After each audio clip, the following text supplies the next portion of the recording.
Alors, une expérience exceptionnelle, c'est quand une personne est confrontée à une expérience qui induit une interaction, on va dire, non ordinaire avec son environnement. C'est-à-dire qu'elle est confrontée à un vécu qu'elle n'est pas en capacité d'expliquer avec ses modèles de compréhension de la réalité qui sont habituels. Et donc cette expérience, très souvent, elle induit des émotions très intenses, qui peuvent être positives. Il y a des gens qui vivent ces expériences très bien, qui sont très heureux de les vivre et qui les recherchent. Et puis à l'inverse, ça peut être des expériences négatives parce qu'elles sont inquiétantes, perturbantes et elles peuvent produire ce qu'un psychiatre qui s'appelle John Mack appelait un choc ontologique, c'est-à-dire un choc d'être confronté à quelque chose de la réalité qui semblait impossible. Voilà. Donc c'est ça qu'on appelle les expériences exceptionnelles, qui est un terme académique pour désigner les expériences vécues comme étant paranormales. Il y a un autre terme qui est utilisé, c'est celui aussi d'expérience anomale, pour dire que c'est des expériences qui sont des anomalies. Voilà. Donc il y a à peu près, d'après les sondages, une personne sur deux qui, quels que soient les pays d'ailleurs, qui vit comme ça des anomalies. Et j'ai essayé de les classer en 3 grandes catégories. Il y a des expériences perceptives. C'est-à-dire que la personne a l'impression d'avoir une interaction non ordinaire, mais de nature perceptive. C'est ce qui se passe dans ce qu'on appelle les perceptions psy. Donc ça va être par exemple les rêves prémonitoires, les expériences télépathiques ou les expériences de précognition. Donc la personne a l'impression d'avoir des informations à distance, dans l'espace et dans le temps, ou d'avoir des informations en accès direct avec une autre personne, par exemple dans la télépathie.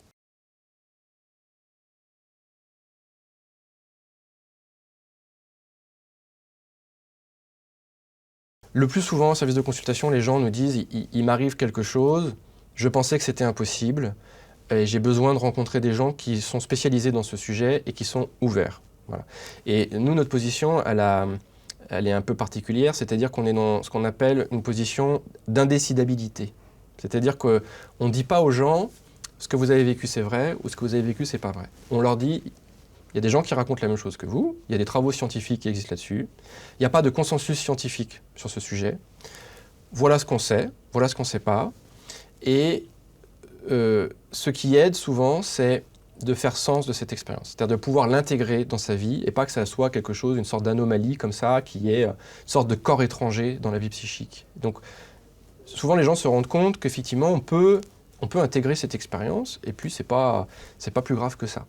Mais quand ce travail n'est pas fait, l'expérience, elle va dégénérer parfois. C'est-à-dire, ça va se transformer en de l'anxiété, de la dépression, un sentiment d'être différent, un sentiment d'être rejeté.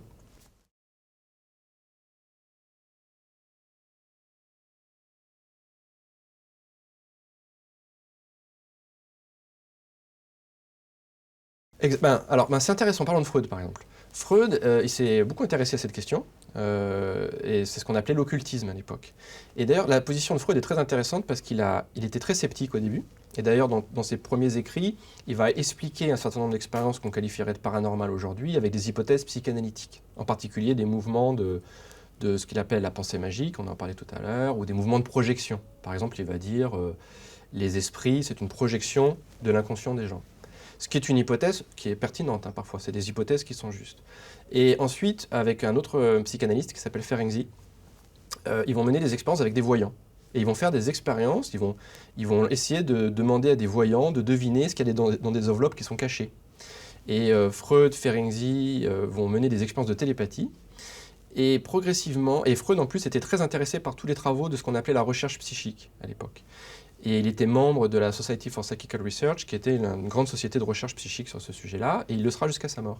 Et il va progressivement évoluer, et à partir des années 20, à peu près, il change de position, et il va dire, bon, la plupart des phénomènes occultes, c'est des effets de croyance, et c'est des phénomènes de l'inconscient, mais il y a un noyau de vérité, et ce noyau de vérité, c'est la télépathie. Et donc il va défendre cette position de dire qu'il y a des échanges télépathiques.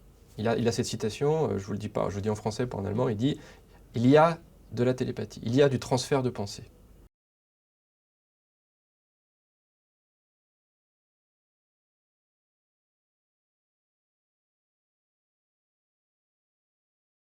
par exemple, où on ne connaît pas encore l'image. C'est-à-dire qu'il y a un ordinateur qui va sélectionner au hasard une image sur Internet. Donc personne ne connaît l'image. Elle n'existe pas, elle n'a pas été choisie. Et on va vous dire, décrivez cette image qu'on va vous montrer dans 1 heure. Et donc, on va placer la personne dans un état modifié de conscience. Elle va avoir des images qui viennent, elle va faire des dessins, et puis elle va essayer de produire une image. Et puis 1 heure après, un ordinateur va choisir une image, on va imprimer l'image, et on la montre à la personne.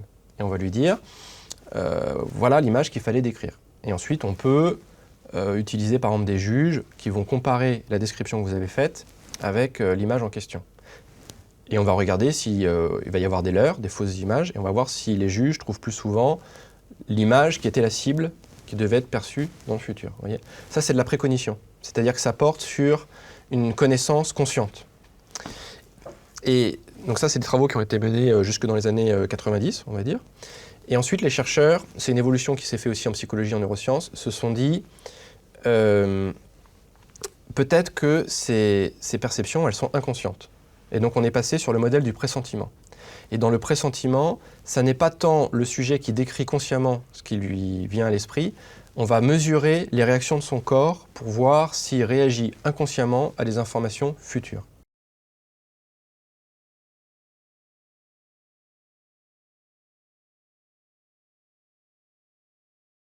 Alors, je peux vous donner un exemple très simple, c'est les expériences de pressentiment qui ont été initiées par Dick Bierman et Dean Radin en particulier dans les années 90.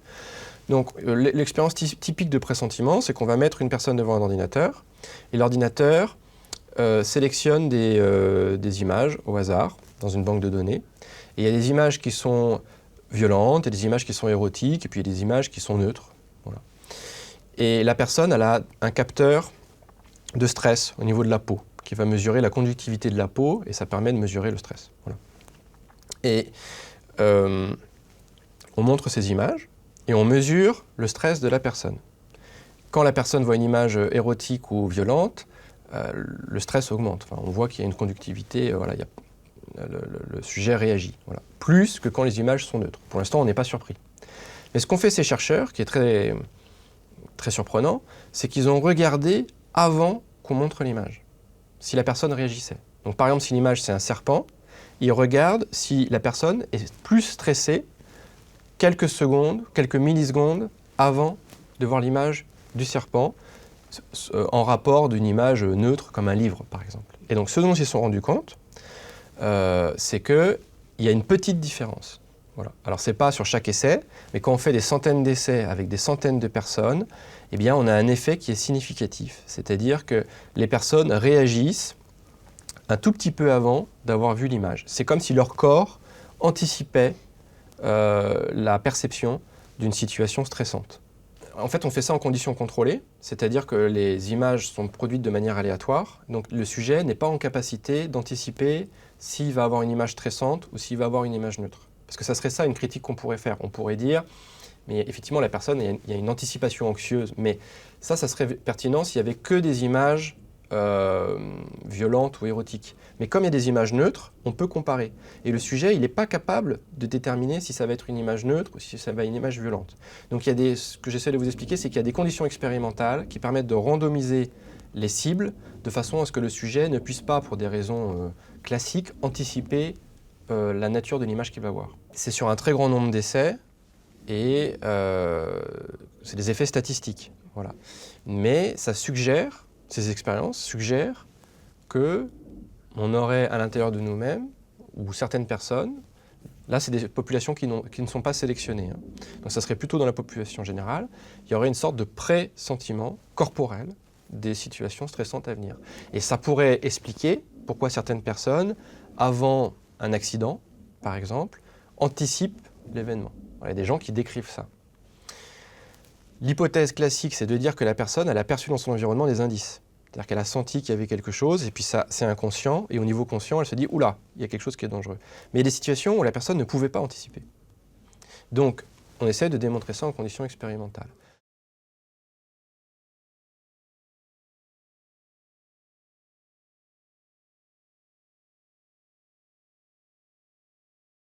Le gros problème que l'on a, c'est que les chercheurs dans le domaine arrivent à montrer un effet statistique.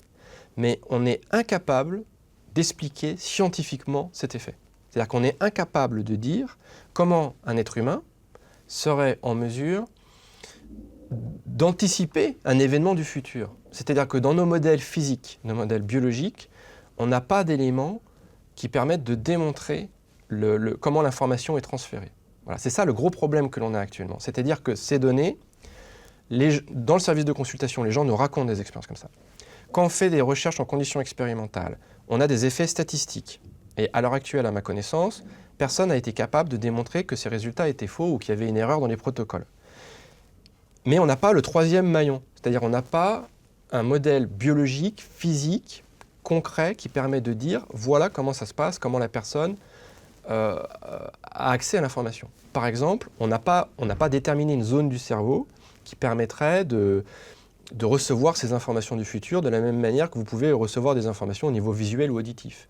Donc c'est pour ça qu'on est dans une situation très particulière, ce qui explique qu'il n'y a pas de consensus scientifique, et d'ailleurs qu'il y a des scientifiques qui sont très critiques ou très sceptiques, parce qu'on a des anomalies. Voilà, c'est ce qu'on appelle des anomalies, c'est-à-dire que c'est des données qu'on ne devrait pas avoir, et pourtant qu'on a. Donc ce qu'on essaye de faire maintenant, eh bien, c'est d'essayer de produire des modèles théoriques, explicatifs, de si vraiment ces personnes ont le pressentiment d'événements à venir, eh bien, est-ce qu'on peut déterminer les lois de ces perceptions et est-ce qu'on peut déterminer les origines sur le plan physique et biologique? Mais c'est très compliqué.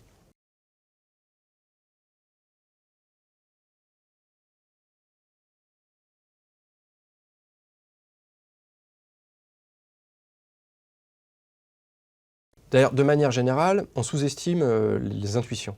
Parce que les intuitions, en fait, c'est une synthèse extrêmement rapide d'énormément d'informations. Donc je pense de manière générale que le raisonnement intuitif est sous-utilisé dans notre culture. Parce qu'on est dans une culture qui est souvent très rationnelle, il faut raisonner de manière rigoureuse, et ce raisonnement rationnel rigoureux, il faut qu'il s'articule à l'intuition. Donc de manière générale, je pense que l'intuition est quelque chose d'extrêmement utile. Et effectivement, si on part du principe que l'intuition parfois peut nous permettre d'anticiper certains événements ou d'être sensible à certaines choses, oui, je pense qu'il faudrait plutôt l'utiliser.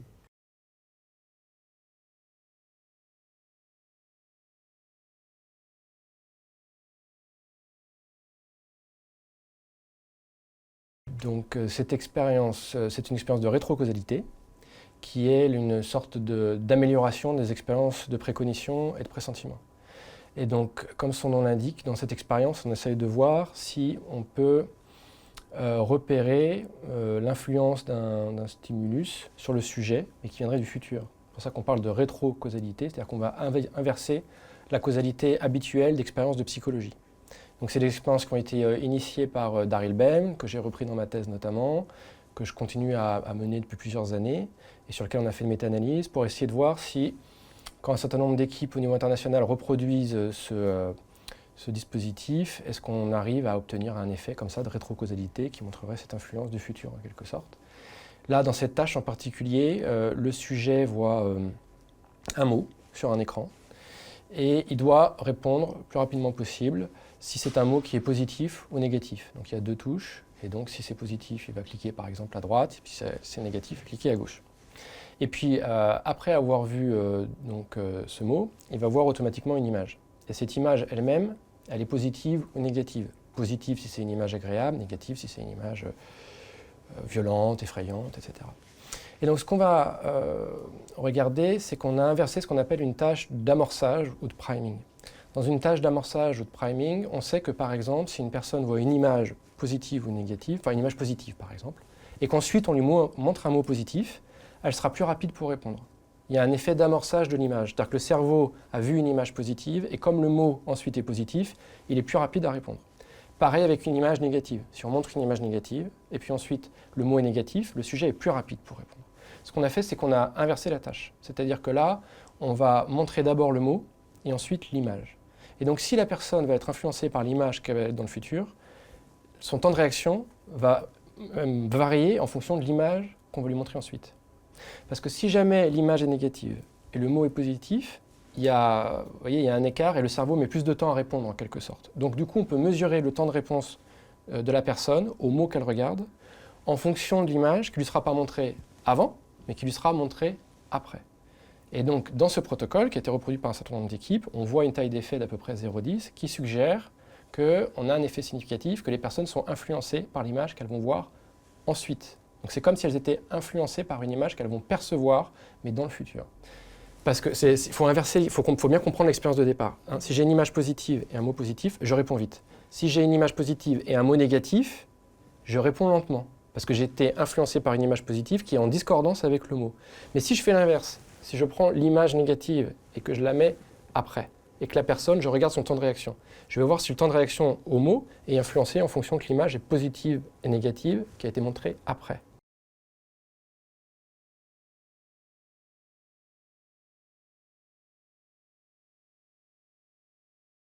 Alors moi, j'ai fait 4 fois cette expérience. J'ai obtenu des effets qui sont moins forts que ceux de l'expérience de Daryl Bem. Donc on a fait une méta-analyse avec de nombreuses études qui faisaient la même chose. Et statistiquement, on a pu montrer que globalement, sur l'ensemble des protocoles de ce type-là, parce qu'il y en a plusieurs, on avait un effet qui était très significatif. On a reproduit l'expérience l'expérience a été reproduite 90 fois sur 14 laboratoires différents au niveau international. D'après ces résultats, sur le plan statistique, la rétrocausalité sera démontrée. Le problème que l'on a, c'est ce dont on a déjà discuté, c'est comment on explique ça scientifiquement, sur le plan physique, sur le plan biologique. Est-ce qu'il y aurait un biais dans ce protocole? Mais pour l'instant, personne n'a été capable de le montrer. Donc, pour l'instant, on essaye de reproduire ce protocole avec des populations, par exemple, choisies. Hein, on fait ça avec des artistes, avec des méditants, et on essaye de voir si on arrive à augmenter la taille de l'effet, de l'améliorer, et puis donc de mieux le comprendre du point de vue scientifique.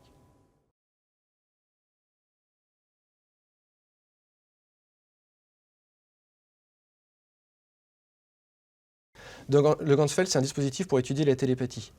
Il y a une personne dans une pièce qui est dans un état modifié de conscience, c'est ça qu'on appelle le Ganzfeld, c'est un champ uniforme, elle entend un bruit blanc, elle a un champ visuel uniforme, elle est sur un fauteuil, et puis dans cet état-là, vous rentrez dans un état modifié de conscience. Et il y a une autre personne dans une autre pièce qui voit un film, et, et qui essaie de transmettre cette cible à l'autre personne qui est dans le Ganzfeld. Et puis à la fin de l'expérience du Ganzfeld, on va par exemple demander à la personne, on va lui montrer plusieurs films, on va dire quel film l'autre personne a essayé de vous transmettre. On se rend compte que les gens trouvent plus souvent que le hasard le bon film qui a été transmis. D'accord? Donc c'est ça, c'est l'expérience de Ganzfeld. Il y a des chercheurs qui ont travaillé avec des artistes, en particulier des musiciens à New York, et quand ils ont fait ce Ganzfeld, ils ont augmenté l'effet de manière considérable. Imaginons que vous voulez faire un Ganzfeld. Vous pouvez travailler avec une population qui est non sélectionnée, et vous allez diminuer les probabilités que vous ayez un effet.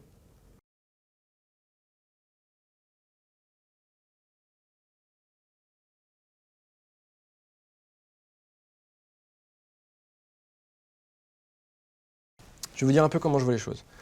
Là, vous avez un état de conscience, on va dire, vigile, habituel. C'est-à-dire que vous avez un certain rapport à vous-même, aux mots que vous entendez, à la pièce, c'est votre état de traitement de l'information qui est habituel. On sait qu'il existe de nombreux états modifiés de conscience. C'est-à-dire que vous avez cet état-là, et vous en avez des dizaines d'autres. Et on peut les étudier, on commence à les étudier, on les connaît assez bien. Un exemple, c'est l'état hypnotique. Donc l'hypnose, c'est un autre mode de rapport à soi-même. Plus vous êtes dans un état rationnel, organisé, structuré comme maintenant, et plus vous êtes concentré sur des tâches cognitives habituelles. Quand vous rentrez dans des états modifiés de conscience, notamment dans l'état hypnotique, c'est comme si vous quittiez cet état rationnel dans lequel vous êtes habituellement, et du coup, ça vous ramène à cet état de dissolution dans l'espace et dans le temps. Donc les travaux qui sont menés sur ces expériences, c'est vraiment là une des... Il n'y a pas beaucoup de conclusions auxquelles on est arrivé, mais dans les conclusions auxquelles on est arrivé, il y a cette idée que les états modifiés de conscience, parce qu'ils diminuent le fonctionnement cérébral rationnel, favorisent l'émergence de ces intuitions, de ces perceptions.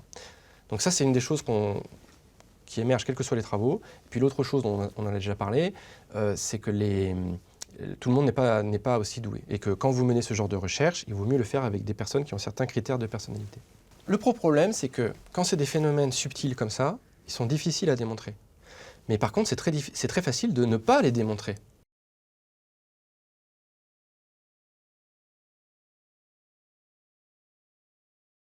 C'est ce qu'ont fait les Américains avec le programme Stargate. Je ne sais pas si vous connaissez Stargate.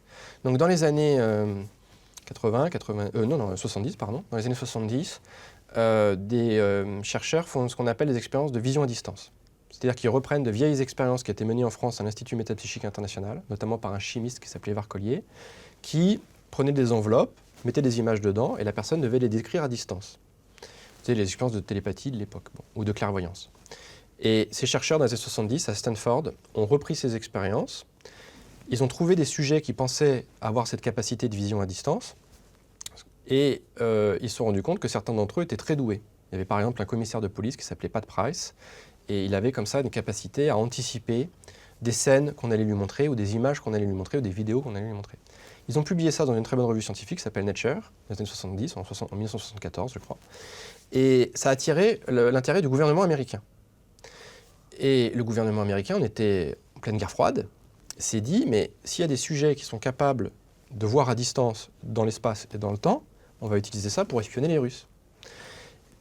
Et en plus, les Russes, à l'époque, étaient eux-mêmes en train de monter un programme de ce type-là. Donc les Américains ont su que les Russes étaient en train de faire ça, et les Russes ont su que les Américains étaient en train de faire ça, et donc ils ont monté des groupes de recherche et d'application d'espions, ce qu'on appelait les espions médiums.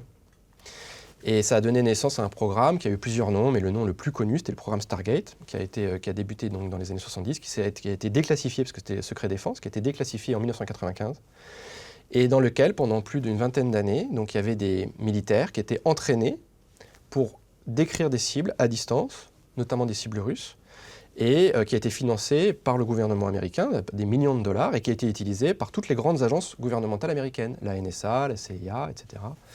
Donc ça, c'est assez fascinant. Parce qu'il y a deux hypothèses. Ça veut dire que soit la CIA, la NSA et toutes les agences gouvernementales qui ont travaillé avec ce programme étaient dans l'illusion, le mensonge, et le gouvernement américain a mis des dizaines de millions de dollars pour rien. Voilà.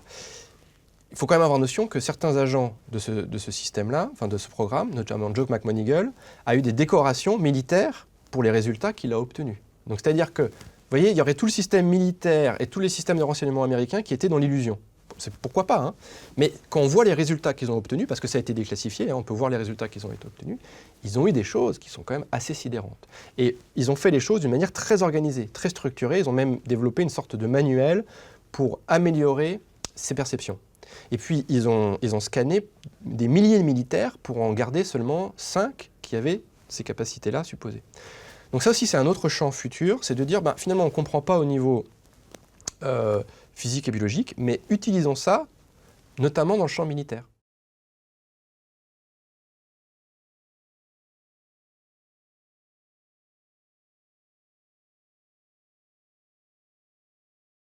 Alors Ted Sarios, on est dans les années 60, aux États-Unis, et un psychanalyste de l'époque, qui s'appelle Jules Eisenbud, s'intéresse à ces sujets, et pour les raisons d'ailleurs dont on vient de parler, il pense qu'on n'arrivera pas à avoir une expérience reproductible dans ce domaine comme dans les autres domaines, parce que pour toutes les raisons qu'on a évoquées. Et à ce moment-là, il est contacté par une personne qui lui dit qu'il y aurait un sujet très doué, qui s'appellerait Ted Sarios, qui aurait une capacité très particulière. Il serait en mesure sur des photos de Polaroid, de pouvoir projeter sa pensée. Alors, Eisenbud est très critique, très sceptique, ça lui paraît complètement farfelu. Et au départ, il refuse, il ne prend pas ça au sérieux. Puis la personne revient à la charge, et puis il finit par accepter de le rencontrer à Chicago, où travaillait Ted Sarios. Ted Sarios qui travaillait au Hilton de Chicago comme groom. Et donc il le rencontre dans une chambre d'hôtel, pour mener une première expérience avec des images qui sont dans des enveloppes cachées, que Ted Sarios ne connaît pas. Et Ted Sarios prétend être capable de projeter le contenu de ces images sur les photos d'un appareil photo Polaroid. Et alors Ted Sarios raconte la première séance comme ça, c'est un peu particulier, hein. Il est dans cet hôtel avec cet homme qui, en plus, a besoin d'être alcoolisé pour produire ces phénomènes-là. Donc c'est complètement ubuesque. Et d'ailleurs, dans leur première rencontre, Ted Sarios est très alcoolisé et se montre nu à Eisenbud. Donc Eisenbud se dit, je suis tombé sur quelqu'un qui est complètement fou. Il n'y croit pas du tout. D'ailleurs, il ne se produit rien. Ils font ça parce que ça dure très longtemps. Donc Ted Sarios, non seulement il doit boire, il est complètement alcoolisé, Il résiste bien à l'alcool, hein, mais il est alcoolique de manière générale, mais il est quand même dans un état modifié de conscience. Alors là, c'est très particulier, c'est un état modifié de conscience induit par l'alcool. Et il faut que ça dure des heures. Voilà, donc ça dure plusieurs heures. Et finalement, Ted Serious produit une première image, l'image d'une tour, qui n'est pas exactement la cible prévue, mais qui a des points de concordance. Et d'ailleurs, ça sera récurrent dans les expériences avec Ted Serious. Donc, Eisenbud est très surpris par ce premier résultat, et puis il va refaire l'expérience. Et pendant 3 à 4 ans, ils vont travailler ensemble, et Ted Serious va être capable de produire comme ça des dizaines et des dizaines d'images, dans des conditions contrôlées. Parfois, il est dans une cage de Faraday, il ne peut pas toucher l'appareil photo, et il arrive quand même à produire des images de ce type-là. L'expérience va être reproduite devant des centaines d'observateurs, des prestidigitateurs, des scientifiques, des médecins, qui vont tous témoigner par écrit qu'ils ont observé ces phénomènes, que ces phénomènes étaient faits dans des conditions contrôlées. Et Eisenbud donc, va publier un livre dans les années 60, je crois en 63, où il raconte ses expériences, parce que les phénomènes vont s'arrêter. Ils vont s'arrêter sur un rideau d'ailleurs, c'est très étonnant, c'est-à-dire que la dernière image produite par Ted Serious, c'est l'image d'un rideau. Et c'est d'ailleurs ce qu'il avait prédit. Il avait dit un jour le rideau tombera et je ne pourrai plus produire ces phénomènes. Alors quand on entend tout ça, ou j'imagine des chercheurs qui entendent tout ça, ils devraient se dire c'est une histoire complètement farfelue. Mais quand on regarde, parce qu'on a toujours les photos, c'est ça qui est intéressant. Donc Eisenbud, Ted Serious, c'est un mélange de perception extrasensorielle et de psychokinèse. C'est-à-dire qu'il est capable, ou il serait capable, d'après Eisenbud, de modifier la matière à partir de perceptions psy. Donc ça paraît complètement farfelu, mais Eisenbud était quelqu'un d'extrêmement rigoureux, extrêmement sérieux, qui par ailleurs a pris des risques énormes pour sa carrière, parce qu'on imaginait bien que voilà, c'est quand même très particulier. Il y a eu des critiques à l'époque, donc il y a eu une critique en particulier qui portait sur son gizmo. Donc le gizmo, c'était un petit objet fabriqué habituellement par Ted Serious, qui consistait à plier donc, une photo Polaroid pour en faire un petit tube. Et très souvent, pas tout le temps, hein, mais très souvent, il avait besoin de créer ce petit tube. C'était une sorte de rituel pour lui, qui avait une influence psychologique. Enfin, c'est comme ça que c'est présenté par Eisenbud. Et très souvent, il avait besoin de se mettre devant l'appareil photo Polaroid avec son gizmo. Alors, ce qu'ont dit certains sceptiques, ils en disent, en fait, il cachait à l'intérieur du gizmo une petite lentille qui projetait l'image sur la lentille de l'appareil photo. Donc en fait, l'hypothèse des sceptiques, c'est que c'était un magicien hors du commun qui avait une capacité à cacher plein de petites lentilles, parce que des fois il produisait 10, 20 images différentes. Donc il les cachait un peu partout sur lui, mais alors qu'il était fouillé. Hein. Bon. Donc pas toujours, mais parfois il a été fouillé. Il les produisait, il les sortait, et au dernier moment, il les mettait dans son gizmo, il projetait comme ça une image sur l'appareil photo. Voilà, c'est ça qui a été dit. Sauf que quand vous regardez les travaux qui ont été menés, parfois, Ted Serious était dans une cage de Faraday. Donc il ne pouvait pas avoir accès, il n'utilisait pas toujours son gizmo, des fois ça marchait sans gizmo. Donc à partir du moment où ça marche sans gizmo, à partir du moment où ça marche où Ted Serious ne peut pas toucher l'appareil, et c'est fréquent. Fréquemment, par exemple, Ted Serious demande à la personne de prendre le gizmo, de le mettre sur l'appareil photo, mais les gens contrôlaient, si vous voulez. Je vais vous donner un autre exemple, parfois le gizmo, il l'avait autour du cou, et donc dans un collier, vous voyez, il le faisait rentrer dans un collier. Donc on ne voit pas comment il pouvait mettre un truc, de mon point de vue, comment c'est décrit, les conditions expérimentales ne permettaient absolument pas ça. D'ailleurs, qu'est-ce qu'a fait Eisenbud? Il a proposé un prix, je crois que c'était $10 000, à toute personne qui serait capable de reproduire le même phénomène en conditions expérimentales identiques à celles de Ted Serious. Certains grands sceptiques comme Randy avaient dit qu'ils le feraient, ils ne l'ont jamais fait. Ce qu'ils ont dit, c'est qu'ils étaient capables de refaire des images qui ressemblent à ça en mettant quelque chose dans le gizmo. Ça, c'est certain. Mais dans les mêmes conditions expérimentales, personne n'était capable de le faire. Mais pourquoi? Il faut être fouillé dans une cage. C'est très difficile d'arriver à... Enfin, on ne comprend pas. Donc je pense qu'on peut prendre au sérieux le cas de Ted Serious, qui pour moi est l'un des cas les plus extraordinaires de la littérature. Si on le prend au sérieux, ça ouvre des perspectives absolument incroyables. Je vais vous donner un autre exemple. À un moment donné, la cible, c'est le ranch. Eisenbud avait un ranch. Bon. Et la cible, c'est ce ranch-là. Donc, Ted Serious se concentre. Donc, comme d'habitude, ça prend du temps. Il faut qu'il boive de l'alcool. Bon. Et à un moment donné, il arrive à produire l'image du ranch. Mais ce qui est très particulier, c'est qu'il a produit l'image du ranch à une époque avant qu'il connaisse Ted Eisenbud. il y avait plusieurs parties du range qui avaient été modifiées, il y avait des volets d'une certaine manière. Donc l'image, c'est bien le range, mais ce n'est pas le range dans le présent, c'est le range dans le passé.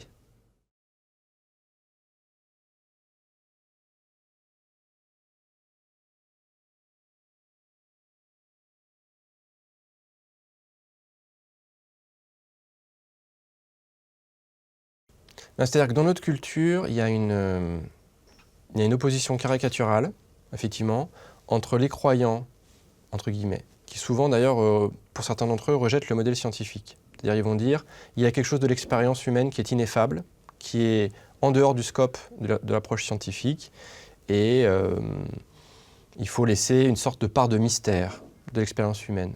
Bon. Le problème de cette approche-là, bien sûr, c'est qu'elle ne permet pas d'étudier rationnellement et scientifiquement ces questions. Et il y a un autre abord, donc ça c'est plutôt la fascination, on va dire. Et il y a un autre abord, c'est le rejet. Donc, parce que ces expériences font peur, en fait. Et parce que, du coup, comment dire, si jamais ces expériences et les interactions qu'elles induisent sont réelles, ça veut dire que d'une certaine manière, on est tous interconnectés. Ça veut dire que certains événements qui nous arrivent sont en lien avec le futur. C'est extrêmement inquiétant, vous imaginez ? Dès que vous avez une perception, ça peut vous dire quelque chose qui va arriver du futur, ça fait peur, en fait. Ça nous plonge dans une très grande incertitude. Et de ce point de vue-là, on pourrait faire un parallèle avec les travaux de Freud. Quand Freud a amené l'hypothèse de l'inconscient, il a été l'objet de beaucoup de critiques, il l'est encore d'ailleurs aujourd'hui, parce que ça produit beaucoup d'incertitudes. Parce que ça veut dire que ce n'est pas nous qui contrôlons ce qui se passe à l'intérieur de nous. Ça veut dire que c'est notre inconscient qui est le plus fort et que notre perception consciente, elle est secondaire. Donc du coup, on perd... C'est une sorte de blessure narcissique. Voilà. Et ces travaux-là, s'ils sont pertinents, si les hypothèses qu'ils défendent sont pertinentes, ils produisent une blessure qui est encore plus grave que celle de Freud. Parce qu'elle signifie qu'on n'est même pas là. Vous voyez ce que je veux dire ? C'est-à-dire qu'on pensait au moins, bon d'accord c'est notre inconscient qui nous contrôle, mais au moins on est dans quelque chose de solide, on est ici et maintenant. Et en fait peut-être même pas. Alors vous imaginez le degré d'incertitude que ça produit ? Ça veut dire que le monde dans lequel on vit, en fait, c'est une construction de notre cerveau, c'est une illusion, on vit dans une illusion, et que le monde tel qu'il est en lui-même est un monde avec des lois peut-être qui nous échappent. Alors ça, du coup, ça produit ce rejet-là. Et je pense aussi qu'intuitivement, certains scientifiques sentent que si ces perceptions sont possibles, elles mettent en danger les conclusions provenant d'autres travaux de recherche. C'est-à-dire que si ces travaux sont pertinents, ils montrent qu'il peut y avoir des interactions à distance entre un sujet et la matière. Donc ça veut dire que quand un scientifique mène une recherche, en réalité, d'une certaine manière, de manière discrète, il peut avoir une influence sur ce qu'il est en train d'étudier. Et actuellement, en psychologie, il y a quelque chose qu'on appelle la crise de la reproductibilité, en médecine aussi. On se rend compte que quand d'autres chercheurs essayent de reproduire des effets classiques de la psychologie et de la médecine, on n'y arrive pas. Alors les chercheurs en déduisent que c'est parce que les protocoles n'étaient pas assez sérieux, qu'il y avait des études qui étaient truquées, qu'il y avait des biais, et que si on refait bien les choses, ça va fonctionner. Mais une autre hypothèse serait de supposer qu'en réalité, certains de ces effets sont des effets psy. C'est-à-dire que ces effets sont des inductions de la croyance des chercheurs. Alors vous voyez comment ces travaux, non seulement ils invitent à d'autres modèles scientifiques ou d'autres modèles d'expérimentation, mais en plus, ils mettent en défaut potentiellement certains modèles actuels. Alors ça ne veut pas dire que toute la science est achetée à la poubelle, ça veut simplement dire qu'il faut être très prudent quand on fait des recherches en psychologie et en médecine et qu'il y a une influence comme ça prévalente du chercheur, jusqu'où va cette influence ? Et donc ça, je pense que pour les scientifiques, c'est extrêmement inquiétant parce que ça vient questionner les modèles paradigmatiques actuels, et donc ça peut expliquer en partie ces modèles de rejet. Donc effectivement, dans notre culture, souvent, on a ces deux camps qui s'affrontent, des croyants et des incroyants. Et le problème de ces deux positions, c'est que souvent, elles sont irrationnelles. C'est-à-dire qu'elles ne sont pas en phase avec la réalité des travaux, des expériences. Donc moi, ce que j'ai envie de dire à ces deux camps, c'est de dire il faut revenir dans la réalité. C'est-à-dire qu'il faut s'intéresser à ces données. Et en particulier, les scientifiques. D'ailleurs, les positions des scientifiques sont très variables, parce qu'il y a des gens qui... En fait, les scientifiques sont assez ouverts. Le bon scientifique, c'est quelqu'un d'ouvert. Par exemple, en physique, les physiciens, ils ont l'habitude que leur modèle évolue. Ils savent qu'à un moment donné, tout ce qu'ils pensaient pouvait... En fait, il y a un nouveau modèle qui va émerger. Par exemple, avec Einstein et la relativité, on s'est rendu compte qu'en fait, ça a bouleversé tout leur monde. Et donc les physiciens, ils ont cette habitude-là. Et quand on discute en fait avec des scientifiques, il y en a un certain nombre qui sont ouverts sur ces questions-là. C'est juste que souvent, ils ne connaissent pas les travaux. Donc ce qui est problématique, c'est une position de rejet a priori. Voilà. De dire a priori, c'est impossible. Je pense qu'il faut être extrêmement humble dans le champ scientifique. L'entreprise scientifique, c'est quelque chose d'assez récent. Ça date d'il y a à peu près 3 siècles. Peut-être qu'on n'est qu'au début en fait, des découvertes scientifiques, et puis peut-être que les choses qu'on croit être vraies aujourd'hui ne seront pas plus tard, ou à l'inverse, des choses qu'on croit être fausses, on se rendra compte que c'était vrai.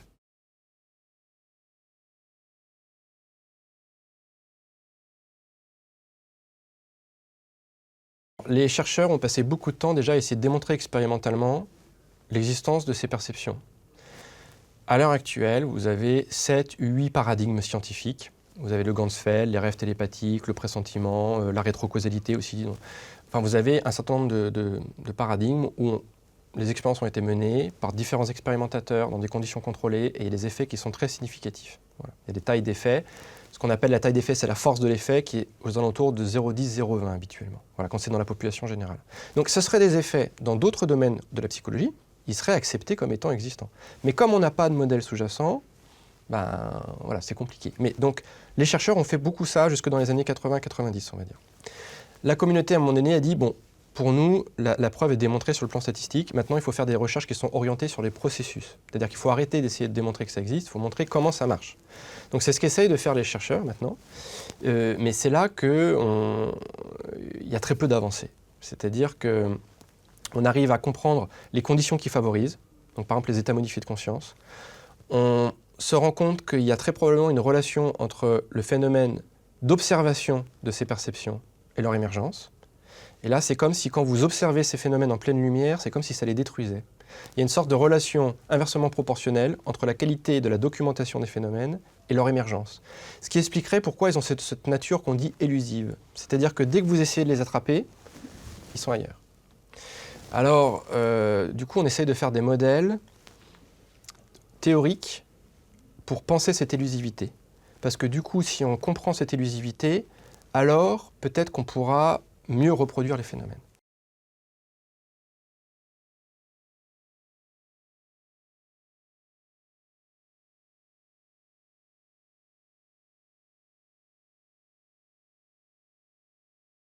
Moi, c'est ma position personnelle. Je pense que nos outils scientifiques actuels ne sont pas adaptés et ne sont pas suffisamment matures pour répondre à ce genre de questions. Voilà. Parce que ça nécessiterait de comprendre ce qu'est le temps, et je crois que les physiciens entre eux ne sont pas d'accord. En fait, on ne sait pas vraiment ce qu'est le temps. Donc, quelle est la nature du temps? Quelle est la nature de l'espace, fondamentalement? L'une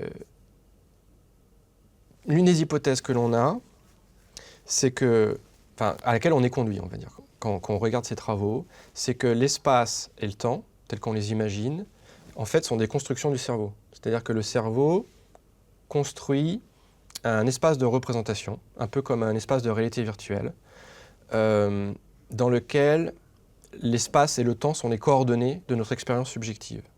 Mais l'espace et le temps, l'écoulement du temps tel qu'on le perçoit, l'espace tel qu'il existe, n'existeraient pas en eux-mêmes. D'ailleurs, il y a plein de travaux en physique qui disent un peu la même chose. Et ça serait donc une construction du cerveau.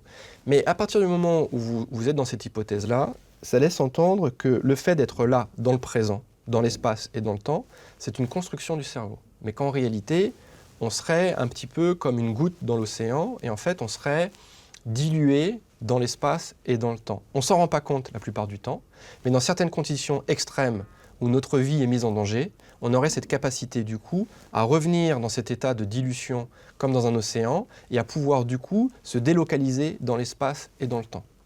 Le gros problème, c'est que tous nos modèles scientifiques sont fondés sur l'idée de dispositifs qui sont dans ce cadre spatio-temporel. Donc vous voyez, le problème, c'est qu'on est confronté à des phénomènes qui échappent par leur nature même au cadre scientifique qu'on utilise habituellement.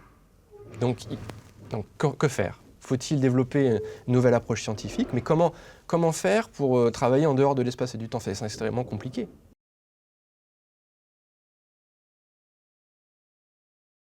Pour expliquer ces expériences, il faut qu'on arrive à mieux comprendre la relation entre la pensée et la matière, entre le cerveau et le corps.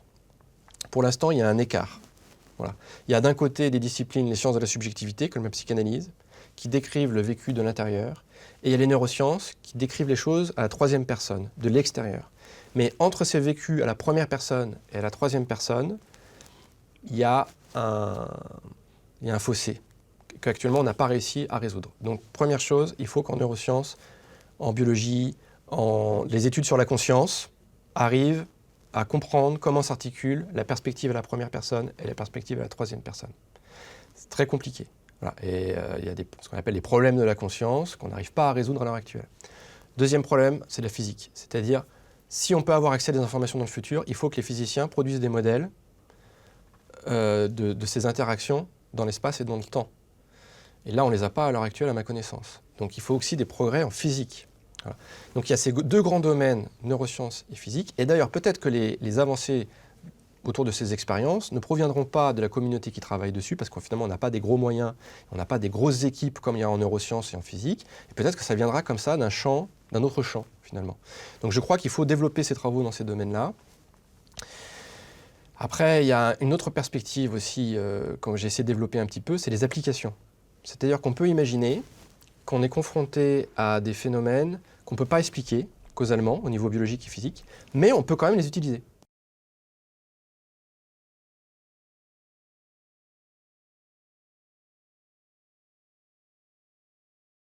Ouais, alors, vous avez des gens, ils vont vous dire, c'est la physique quantique, explique tout ça. Bon. Le gros problème, c'est que la physique quantique, c'est un domaine très spécifique de la physique, avec des lois très particulières. C'est-à-dire que les phénomènes, par exemple, qu'on appelle l'intrication en physique quantique, c'est-à-dire comment deux particules, dans des circonstances très particulières, elles restent en quelque sorte, entre guillemets, connectées à distance.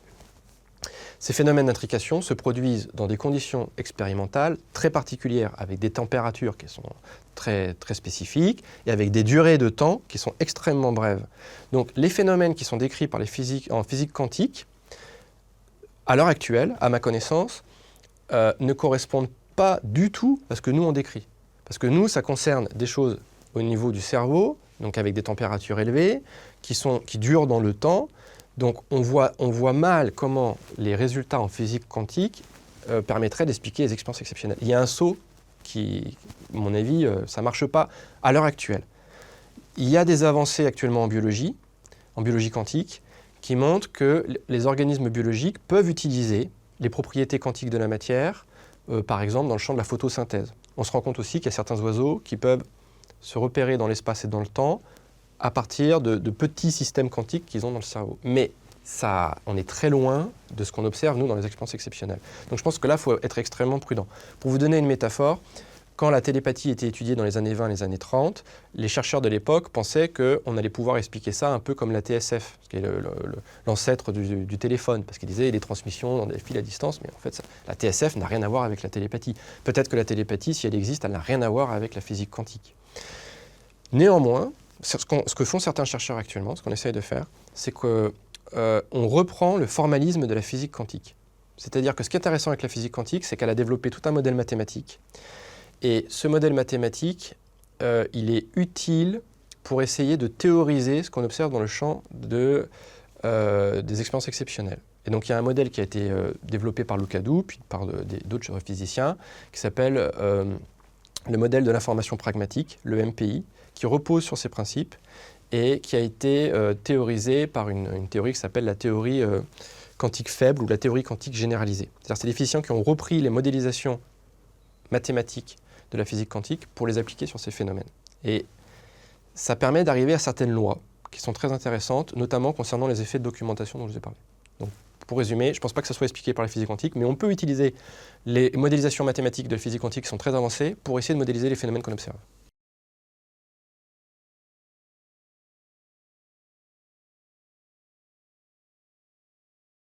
Je pense que les questions qu'on essaye d'aborder là, c'est les questions dont on est en train de parler, sont très importantes, mais c'est un petit peu comme si on essayait d'expliquer les météorites à l'Académie des sciences en 1805 ou 1802. C'est-à-dire, moi, je n'ai pas les outils scientifiques pour expliquer ces choses-là. Je pense qu'il y a quelque chose, je ne sais pas de quelle nature c'est, mais je pense qu'il y a quelque chose d'intéressant. Alors, que faut-il faire? Bon, je pense qu'il faudrait beaucoup d'argent, voilà, ce qu'on n'a pas. Il faudrait des équipes de scientifiques de pointe. On a quelques très bons scientifiques dans le domaine.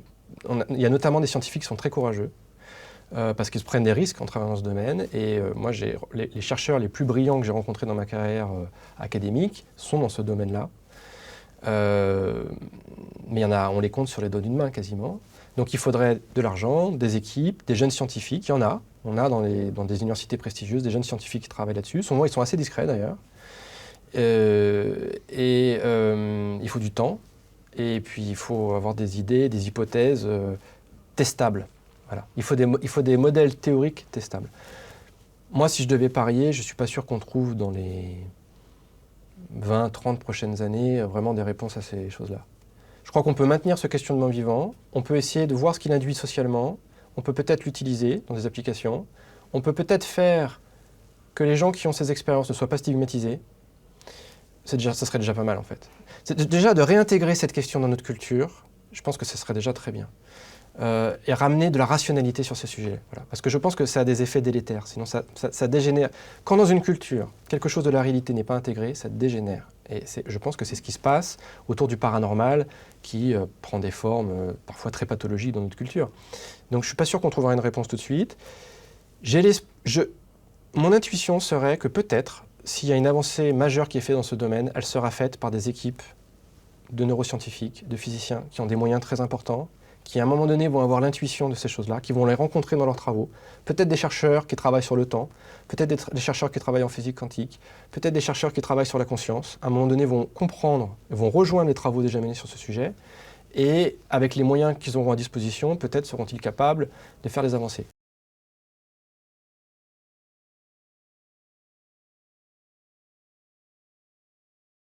Si on est comme ça un peu dilué dans l'espace et dans le temps, ça veut dire que les relations entre les êtres ne sont pas du tout celles qu'on imagine.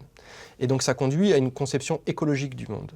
Écologique du sens où si je fais du mal à autrui, si je fais du mal à une autre espèce, je me fais du mal à moi-même. Alors que dans notre culture, on est dans une culture, notamment dans la culture néolibérale, capitaliste, chacun fait les choses dans son intérêt propre.